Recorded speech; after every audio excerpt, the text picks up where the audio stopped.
So Roy Keane has been in the news quite a lot in the last few weeks. Let's take a look at the starting 11 from his last game for Manchester United, a 0-0 draw at Anfield in November 2005. Edwin van der Sar. Oh my god, what a signing this fella was. I'm not sure how Edwin van der Sar managed to stay tucked away in sleepy old Craven Cottage, where crazy owners erected Michael Jackson statues. I hope that was the only thing erected. The Dutchman was hardly an unknown. For God's sake, he'd won 4 league titles in the Champions League with Ajax and played for Juventus. Ending up at Fulham must have felt like the end of his life. And yes, I do realise Fulham would beat 3 shades of dog shite out of the Italians before the decade was out. Anyway, snapped up for £2 million by Sir Alex Ferguson in January 2005. He spent 5 years at the club, won far more than David De Gea could ever dream of, and now currently works as Chief Executive Officer at Ajax. John O'Shea, an Irish legend. Okay, legend's a bit strong, but 118 caps and a last minute goal against the Germans. Definitely a cult hero for Manchester United. You might think this is just a lanky, substandard defender from the back arse of Waterford, with a ginormous head and a touch that would make a nun cry. But no, O'Shea spent 13 years at Old Trafford, played virtually every position on the pitch, including in goal, was possessed by the ghost of Eric Cantona when chipping the Arsenal goalkeeper, although to this day I doubt he knows how he did it. Oh, and he also nutmegged Figo and scored the winner at Anfield. That's not counting all the trophies he won. His time at the club was finally up in 2011 though, packing his bags for Sunderland alongside Wes Brown, where he faced up to 7 years of hell. For a man to have been coached by one of the greatest managers of all time, I'd say he was wondering how the hell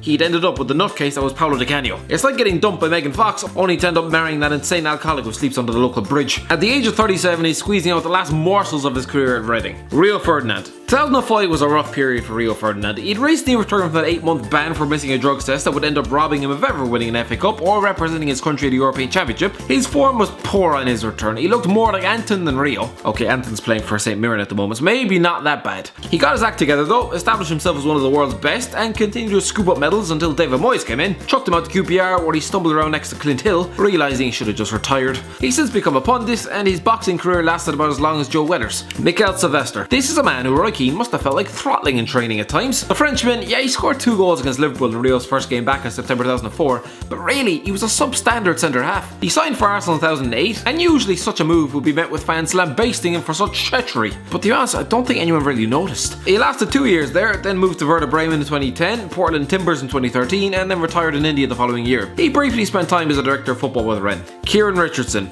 You want to know why Man United didn't have a hope of winning the Premier League when Jose Mourinho first came to Chelsea? Because they were sticking the likes of KIERAN Richardson at left back. Patrice Evra was a virtual godsend for United fans, although, to be fair, just a few months earlier, Richardson had scored twice on his England debut.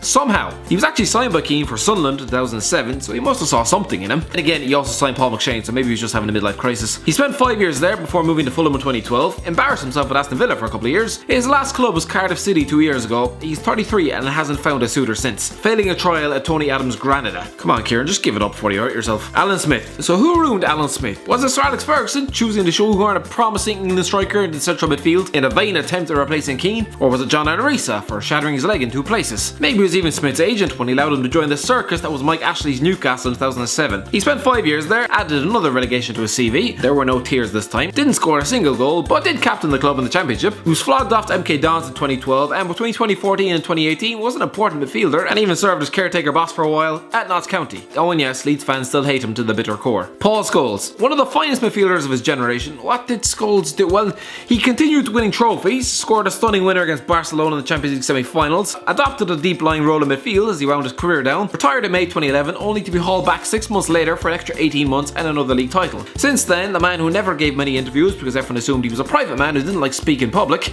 has become a pundit where he moans more than a goddamn porn star. Roy Keane. The man himself, Keane has been very busy. A few weeks later, he went on MUTV and was forced to sit through a 4-1 mauling at Middlesbrough. I'm sure he did criticise his teammates because I'm sure they were awful. It was never aired though, and he was kicked out of the club. Injured from Luis Garcia's tackle in the Liverpool game, he effectively had to advertise himself to potential suitors despite being an already crocked 34-year-old. He went up north, lasted 10 games at Celtic before he had to call it a day. Moving into management, he succeeded with Sunderland initially, dragging them from the bottom of the Championship into the top flight and keeping them there, before, surprise surprise, a fallout with his boss ended all of that. Then he went to Ipswich in 2009, failed spectacularly there, had a brief spell as Aston Villa assistant boss, but since 2013 has been the assistant manager of the Republic of Ireland, working for the same people he spent about 10 years criticising. Getting to Euro 2016 was a highlight, beating Italy to get out of the group was absolutely insane, but we just lost 4-1 to Wales and he's apparently had fights with 2 of our players. Come on, Roy. Cristiano Ronaldo. Back in 2005, there were Cristiano Ronaldo skeptics. Despite his undoubted talent, he was still a cocky kid who was addicted to stepovers and at the end product of Aaron Lennon.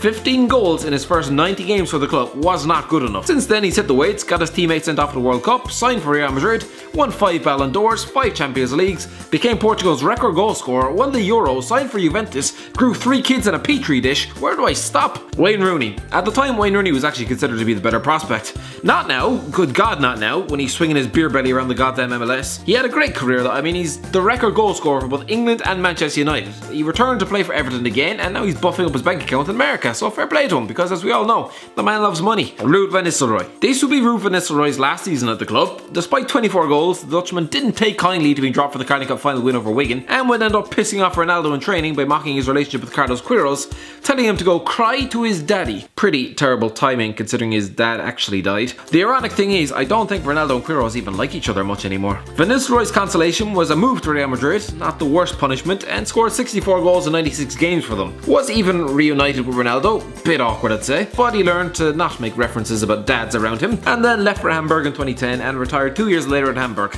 The 4th highest goal scorer in Champions League history is the current manager of the PSV youth team.